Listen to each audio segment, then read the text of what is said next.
Now, number 2 on the list, this is where some of you might be shocked by the ordering, but the second worst traffic in Texas is Houston.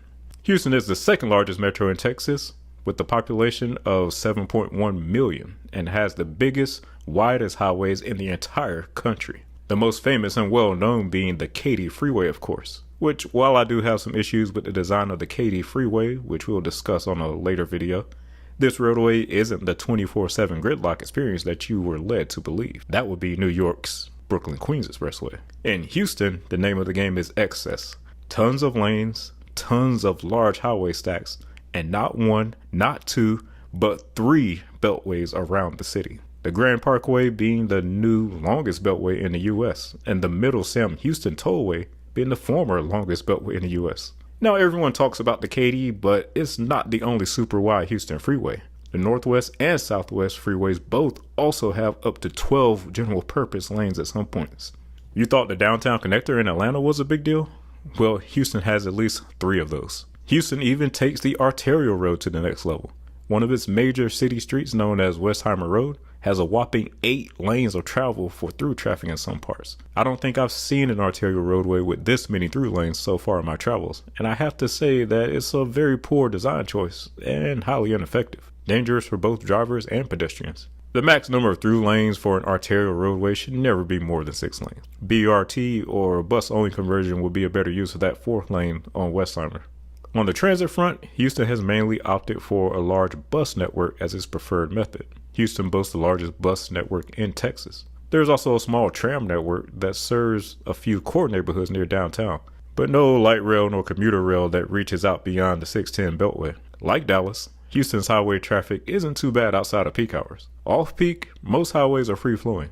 Yes, even the Katy Freeway is free-flowing for most of the day in Houston. Houston's pain points are also near the downtown, where you'll find I-45 and I-69 typically congested with stopped or slow-moving traffic midday. The biggest reason for this is that you have the wider Katy and Southwest freeways feeding into the 6-lane I-45 in the area, combined with all the similar merging and exiting issues that you have in Dallas. So what put Houston over the top compared to Dallas with me? Well, while Houston does have wider highways, Houston's highway density is lower. They're more spread out across the metro, which makes sense as Houston's land development pattern is spread out like crazy. Simply driving anywhere in Houston is an exhausting journey. Type in your favorite restaurant in your GPS and don't be surprised if it's a 20-minute or more drive each way. So while Houston's roads aren't bad as far as congestion during off-peak hours, it's simply exhausting to travel around the area. This is in large part due to Houston's lack of a zoning code. This allows developers to build with little restrictions or regard to anything. Forget what you heard. Houston is America's most sprawled metro. I mean, this place is gigantic in terms of land area.